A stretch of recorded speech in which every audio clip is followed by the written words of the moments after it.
અને હવે આગળ વાત કરીએ તો વડોદરામાં જ્વેલરી શોરૂમમાં ચોરીનો પ્રયાસ કરવામાં આવ્યો। રેસકોર્સ વિસ્તારના શોરૂમમાં આ ઘટના બની। ગ્રાહક બની આવેલી મહિલાએ ચોરીનો પ્રયાસ કર્યો હતો। દાગીના મોઢામાં છુપાવવાનો પ્રયાસ કર્યો। જોકે સ્ટાફે શંકાસ્પદ હિલચાલ જોઈ તપાસ કરી હતી। પૂછપરછ બાદ દાગીના પરત કરાયા। તો સમગ્ર ઘટનાના સીસીટીવી ફૂટેજ સામે આવ્યા છે। સીસીટીવી ફૂટેજમાં સ્પષ્ટ દેખાઈ રહ્યું છે। વધુ અપડેટ સાથે સંવાદદાતા ચિરાગ પટેલ અમારી સાથે જોડાઈ ગયા છે।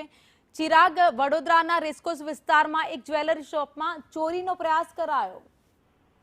જી ભાવની વાત કરીએ તો રેસકોર્સ હાઈ પ્રોફાઇલ જ્વેલરીનો શોરૂમ છે ને ત્યાં સોના ચાંદીના દાગીનાની જે ચોરી કરવા આવેલી મહિલા હતી તેનો જે પ્રયાસ હતો તે નિષ્ફળ ગયો છે। ગ્રાહક બનીને આવી હતી આ મહિલા, અને આ મહિલાની કરતૂત એટલી ખતરનાક હતી કે આ મહિલાએ સોના અને હીરાની ઇયરિંગ્સ અને રિંગ બંને મોઢામાં છુપાવી દીધી હતી।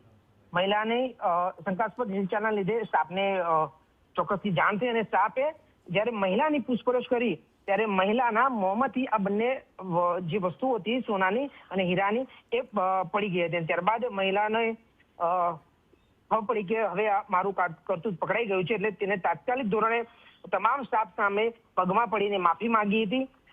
શોરૂમના માલિકે તાત્કાલિક ધોરણે પોલીસને ફોન કર્યો, પોલીસ આવી ગઈ હતી, પણ આખરે મામલો શાંત થઈ ગયો। શોરૂમના જે સંચાલક હતા તે સત્તાવાર ફરિયાદ ન કરી, એટલે આખરે અકોટા પોલીસે આ જે મહિલા હતી તેને છોડી દીધી હતી। જી ભાઈ, આભાર માહિતી માટે।